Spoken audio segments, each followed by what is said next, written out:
Hi, Kim here again from Project Ripcord. So today I want to talk about how you find property to put a tiny house on. Because one of the complaints that a lot of people have about a tiny house is that you can't just buy it and put it wherever because there's laws in towns that restrict just pulling in a tiny house and parking it, just as they do with an RV.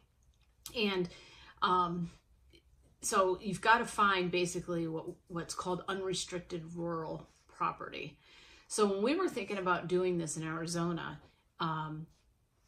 we really couldn't find any place unless you were out in the middle of the desert somewhere where there was absolutely nothing around. And the area we really liked was Prescott. And up there, everything is site built. It's just not allowed. And if you buy a piece of land and you want to bring an RV in, there's restrictions to how many weeks per year that RV can be on the lot. And it's not that long. It's like 3 weeks. So we started looking at places that, for one, we'd like to live in because we love mountain biking and we love trails. So that was one of our requirements, is that wherever we went, there had to be a place to ride. Because honestly, I have a video about a place my mom has down in Mexico. Now, if I was a beach person, problem would have been solved already. But I don't care to be at the beach. I care to be in the mountains. So we got looking around and we ended up driving into New Mexico, and in a little town called Silver City. And it's about the same elevation as Prescott. It's right on the Continental Divide. And you can go just a few miles outside of town and hit unrestricted rural. So that's what we did.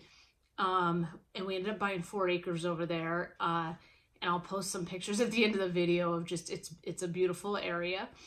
And it's unrestricted. And literally the guy across the street from us, who has some land, has a yurt. So when I say unrestricted, it's unrestricted. And yet it's beautiful. So you're not just getting a little piece of wide open desert or a wide open field that there isn't, it's not very attractive to live in anyway. So, you know, those are what you really need to be careful with. With our tiny house on our property here, that's just considered an RV. We already own the property. There's already a site-built home here. So we didn't have any issues with pulling that in and parking it here. You know, that's fine. But to full-time live in a tiny house without having a site-built home on the property is not allowed in most places. So anyway, sometimes you just need to branch out, look outside your current, you know, state. But I really believe it's important not to just settle for a piece of land that allows you to do that. I think you need to make sure that you're happy with where you're going to end up. And the other reason we wanted to buy a piece of land like that is we do plan on traveling in an RV for a year or so, but it would be really nice to have a home base, right? So someplace where we can come back and park and stay as long as we want until we're ready to pack up and go again.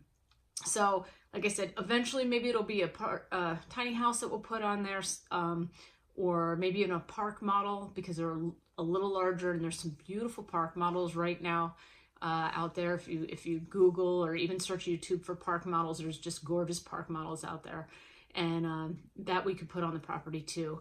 So those are the things that we're thinking about, and those are the things that we considered. And yeah, it's like I said, it's beautiful. It has a well. And we had it checked, so it is a viable well. It just needs power to it. And prices over in New Mexico are definitely cheaper than they would be here. I wouldn't, like I said, we got 4 acres in Silver City, New Mexico, and we wouldn't have been able to touch it for the price that we got it, you know, if we wanted to get 4 acres in Prescott.